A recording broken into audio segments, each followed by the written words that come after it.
first one, I need to circle back to Padu. That's one big question mark, is who is going to take care of all this database? So obviously data leaks have happened a lot over the past years, so people are really concerned having this 1 mega database. Is it a private vendor? Is it all? No. It's 100% government. Currently, it's being, within government departments, the department that has the most data science capability is Department of Statistics. So they are the ones managing it, and it's being pulled off by them working together with Mampu, and also, of course, with all the other teams. But it's the core team is from DOSM and Mampu. The direction is given by Kementerian Ekonomi. So there's no vendor whatsoever lah, and I insisted that we have to develop the capability internally with the civil service. Cybersecurity-wise, how are we looking at that? Are we confident there will be no leaks? No one can tell anyone that there won't be cybersecurity threat, but we are moving towards govt, right? That means that government has a central database, and all the other applications and services interface with that central database, as opposed to what we have now is silo database every time, and then there's a limited functionality that you can get because you don't have it. So whether we like it or not, the country has to accept it. If we want to digitalize and have a much more efficient digital-based public service, we will have to contend with a huge central database. Which is a big brother watching you for everything. Depends on what you mean by big brother lah. To me, so long as there's no CCTV camera basically tracking people, I don't think that's a big brother lah.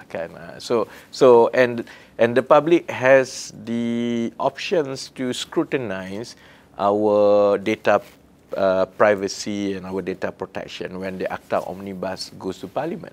So it is not like this is like we just hog on the data and the public doesn't have any sense of the governance around it, because there will be an act that governs all this, how we manage the data. But coming back to cybersecurity, technically, right, intact lah.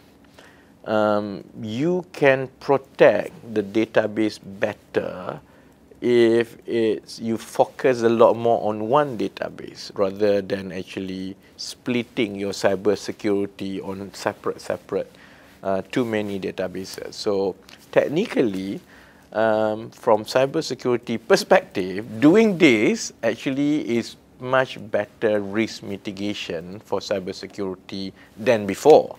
Of course, it means that when we have something this humongous, it means that our cybersecurity capability has to be much better within the government than what it was before. But again, it means that pulling all the resources together, and rather than they looking so many and stretch for talents and manpower, it's better to really just get the team consolidated, focus on a centralized database. But these are all, implementation risks that we are fully aware, and we have to put the right team to manage it. But the option is, it's like if people say that, oh, we shouldn't do this because there's a higher cybersecurity risk, actually what we have now is even worse.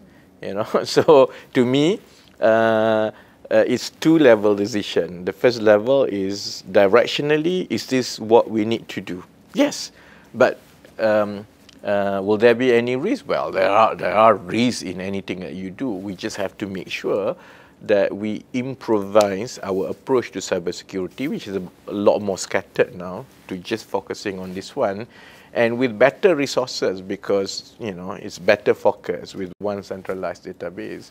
Then I hope that it will increase the cybersecurity.